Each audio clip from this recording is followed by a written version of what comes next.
Hi అండి, welcome to Mahi vlogs. ఏంటి మీ పిల్లలు పప్పు పాలకూర తిన్నంటున్నారా? ఈ విధంగా ఉండండి, ఎందుకు తినరో మరి చూద్దాం. ఈ పరంగా వండితే కనుక ఖచ్చితంగా ఏ పిల్లలైనా సరే తింటారండి. మరి రెండుది లేట్ ఎందుకు? దీనికి కావాల్సిన సామాన్లు ఏంటో చూసేద్దాం.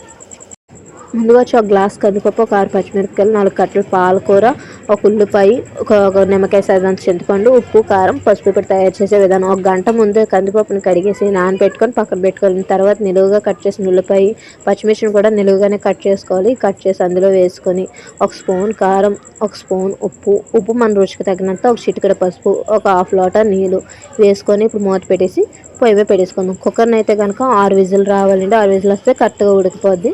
ఇప్పుడు పాలకూరని చిన్న ముక్కల కింద కట్ చేసుకో.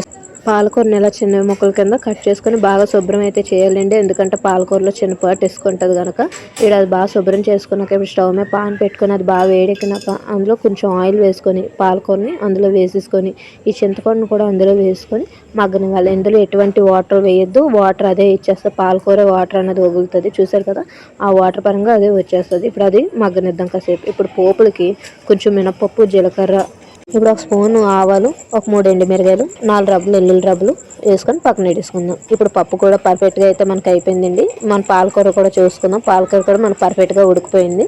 ఇప్పుడు పప్పును కుక్కర్ మూత తీసేసి దాన్ని బాగా మెదిపేసుకుందాం. ఈ మెదిపేసిన దాంట్లోనే మనం ముందుగా ఉడకబెట్టిన పాలకూర ఏదైతే ఉందో ఆ పాలకూరని ఆ పప్పులోకి వేసేసుకోవాలి. పప్పులోకి వేసుకొని బాగా కలిపేసుకొని ఇప్పుడు పొయ్యి మీద పాన్ పెట్టుకొని అదే పాన్లోనే కొంచెం ఆయిల్ వేసుకొని మనం ముందుగా తీసుకున్న పోపులు ఏవైతే ఉన్నాయో అవి ముందుగా ఎల్లుల్లి రబ్బలను అయితే బ్రౌన్ షేడ్ వచ్చేటట్టుగా వేపేసి ఆ తర్వాత ఈ పోపులు కరివేపాకుతో సొద్దా అన్నీ వేసుకొని బాగా వేపుకొని ఈ పప్పుని అందులోకి తిరగేసుకోవాలండి. చూసారు కదా, ఈ విధంగా తిరిగేసి కాసేపు మగ్గనిస్తే చాలండి. చూసారా, ఇది పర్ఫెక్ట్గా మనకైతే పప్పు మగ్గిపోయింది. ఇంతేనండి పప్పు పాలకూర. మీరు కూడా ఇంట్లో ట్రై చేసి మీ పిల్లలకి పెట్టి ఎలాగుందో కామెంట్ బాక్స్లో పెట్టండి. మరి ఇంకేమైనా వీడియోలు కావాలంటే కనుక కామెంట్ బాక్స్లో పెట్టండి. మరి ఇంకా లైక్ చేసి సబ్స్క్రైబ్ కూడా చేయండి. Thank you all.